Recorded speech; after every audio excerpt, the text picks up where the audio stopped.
bëjnë gëzimet e tyre.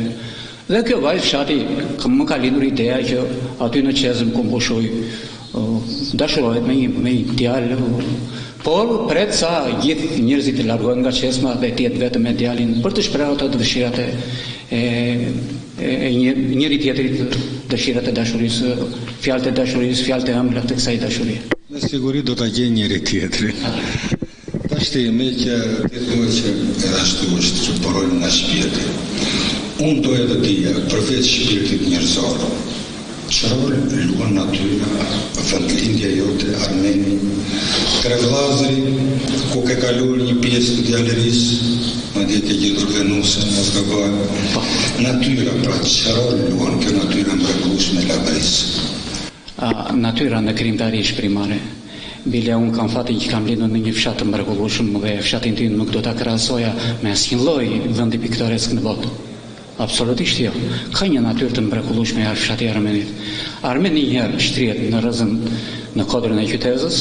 Kjo është një kodër me një histori të lashtë, por mbi të gjitha Armeni ka dhe fushën pjellore poshtë, e cila përshkruhet nga dy lumenj të mrekullueshëm, nga dy lumenj shekullor, që janë Vjosa dhe Shushica. Këtu e kam gjetur gjithë atë dëshirën, e kam gjetur atë dashurin për të shkruar, sepse nga vetë natyra edhe linja ime është lirike, nga natyra ku unë kam lindur dhe jetoj akoma, është lirike se vetë natyra është primare në krijimtarinë e një poeti. Po, si mbështetesh ti, Lefter, në poezinë tënde, në traditën e popullit, në folklorin e labërisë të gjithë Shqipërisë, kuptohet? Kuptohet që për të krijuar dhe për të shkruar një poezi duhet të lind ideja, pastaj bëhet vargëzimi. Idetë janë të shumta, por mbi të gjitha poeti ka dhe një detyrë tjetër, sidomos ne që merrem me grupe polifonike, që punojmë me grupe polifonike për një kohë të gjatë, duhet të grumojmë në tabanin popullor. Dhe aty duhet të zbulojmë atë që është e plurosur. Ashtu siç ka patur shumë këngë të plurosura, një nga këto këngë ka qenë Sidërfilia, e cila ka qenë plurosur në shekull e nxorëm dhe e bëm tamam të kohës dhe traditës. Ai sa u bë shumë masive e shumë popullore. E këndor dhe një me mjeshtri të rrallë. Të shkurt, cilat janë motivet bazë të tuat? Motivi kryesor primar është që në krijimtarinë time të lër sadopak tek ata që lexojnë poezinë, të lër mbresat e mia, të lër dashurinë time, të lër shpirtin tim të derur në vargje. Ky është motivi kryesor.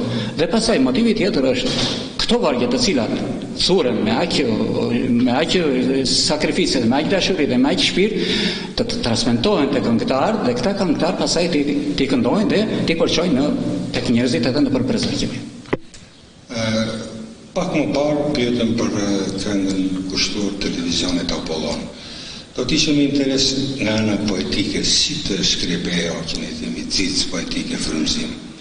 Shiko, televizioni Apollon mua më duket si një lule e bukur. Bile, jo një lule e bukur, po sikur në këtë lule janë mbështjellë gjithë petalet e luleve të tjera. Dhe është krijuar një lule e bukur me emrin Apollon. Kështu duhet ta cilësoj, të jap një figuracion televizionit. Pra, televizioni Apollon është krijuar nga petalet e shumë luleve të vitit dhe është krijuar kjo lule, së cilën më e quaj televizion Apollon. Dhe këtu më lindi dëshira për të krijuar këtë. Faleminderit për vlerësimin. Dhe nga ky vlerësim kuptohet dhe ne kemi, si thua, detyra tona që ta bëjmë televizionin edhe më masiv dhe më popullor, që të gjejë jehon vërtet në çdo familje. Jo vetëm këtu në Armen, Trevllazë, Selenis, në Vlorë, po gjithkund ku prahapen valët e tij. Çfarë mund të thoni akoma në një merak? Çfarë do thoshit? Meraku im është ky, që këto grupe që dalin, sidomos grupet e reja, këto grupe duhet të dalin të bëhen njohon në ekranet e televizionit. Jo vetëm televizionit Apollo, po çdo lloj televizioni tjetër.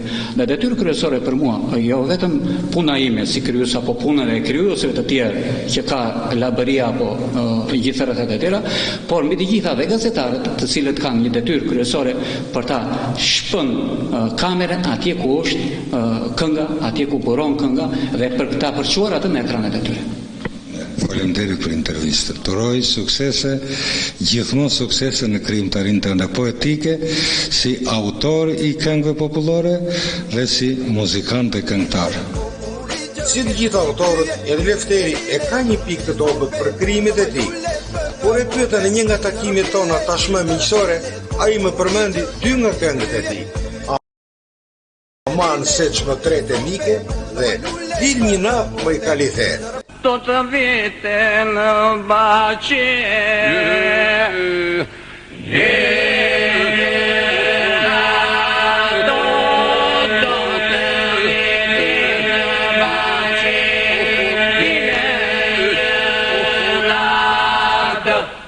do trocasă në penjere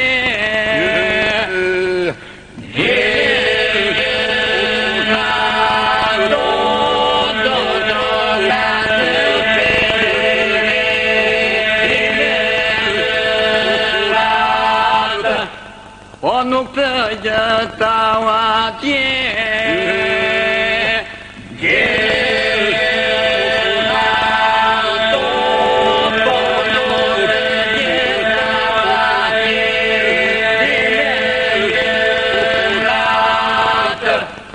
nuk do më zënë këmbë të dhe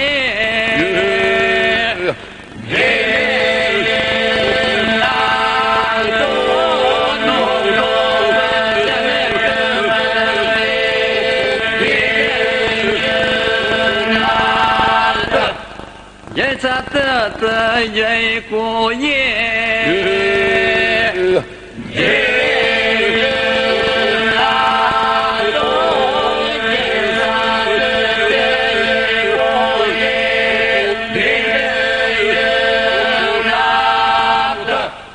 Po lexoj 2 prej poezive të Lefter Haxhirajt të mishëruara në këngë. Dil një natë më i kalithe, kur të bëhet hënere, te Gorica mi gjade. Kalithe nuk erdhe, do të vinë në bahçe, do të rokas në penxhere. Në mos qofsh dhe atje, s'do të më zënë këmbë dhe, do të gjej aty ku je. Dhe kënga tjetër. Më marshin të keqe, mu bëfshin kurban. Shtëpinë mbi fshat, zonja Katerin, na more në qaf, unaz Gjevahir, shtron dreke darkë për mijti që vinë. Që janë gjithë këto fjalë që thonë poshtë e lartë, me e mira jam, ndaj më kaminat. Burri i kular, ka shkuar një zamë, të më la një keqe, tani ka dhe djalë, po dilë moj dilë të dëgjosh dënjan. Më marshin të keqe mu bëfshin kurban, unë me burë isha dhe me burë jam. I dërgon shëndete, habere nuk ka, as që nuk kujtohet për qupën qela. Thuaj se ka bërë një djalë mashallah, më marshin të keqe mu bëfshin kurban, unë me burë isha dhe me burë jam. Djalin që kam bërë, me burrin e kam. Një letër tërguar, po ti se ke marë, shkronte për malluar dhe priste një djalë, se të la ngarkuar kur i ku një zamë. Më marshin të keqen, qëtan në gjitha ato fjallë, unë zonjë keshe dhe zonjë jam. Thonë jam e mirë, thonë s'jam e mirë, jam si do që jam për burin tim. Ja dhe vetë Lefteri i atyr si qesh në një intervistë ekskluzive për televizionin Apollon. Është pikërisht poezia të cilën Ismail Kadareja e quan si një urlicë midis poezisë së popullit dhe poezisë kultivuar. Unë do të thosha që të dyja këto anë Lefteri i ka mjaft të theksuara, ose do të thosha më saktë të 3 elementet. Ka, mund ta marrësh për një poet të mirë fill popullor, mund ta marrësh për një poet të mirë fill të poezisë kultivuar dhe një poet të kësaj urelice për të cilën flet Ismail Kadareja i madh. Rasti e sollit i njësha me poezin e Lefterit mbas një bujtje që i bërin televizionin Apollon, duke na dhuruar librat e tij. Ai shfaqi respektin për televizionin ton, një nga televizionet më të ndjekura në qarkun e Fierit, të Vlorës, të Beratit, të Durrësit, vijen tashmë këto treva ku përhapen valet tona, dhe ndër të tjera shfaqi dëshirën në emër edhe të shokëve të tij të këngës, të komunitetit armenit dhe më gjerë, të ndërtonte një këngë për televizionin Apollon. Kjo ishte njohje e parë me Lefterin, ende pa lexuar të dy librat e tij. Mbas pak kohe, ai solli tekstin, teksti ishte i mrekullueshëm, plot ngjyrime, plot figuracione poetike, një poezi me të vërtet e mirëfill, dhe kënga të cilën ju do të keni rastin ta ndiqni edhe kësaj bisede, u interpretua nga grupi i polifonisë të Tre Vllazërit, ku Lefteri ka lidhje të hershme dhe mjaft të ngushta. Aty ka qenë mësues, aty ka gjetur bashkëshorten e tij, njeriu në jetës, aty ka shokët e këngës. Interpretimi i këngës ishte vërtet i mrekullueshëm dhe Lefteri nuk duket, por në një variant, në një tryezë miqësore, ai befot u kthye në këngëtar. Atëherë po them dhe tiparin e parë të poezisë Lefter Çipës. Lefteri është poet, do thosha edhe muzikant, është dhe ndërtuesi i këngës. Është njeriu që gjen melodin labe me ngjyrimet e saj në përputhje të ngushtë me tekstin.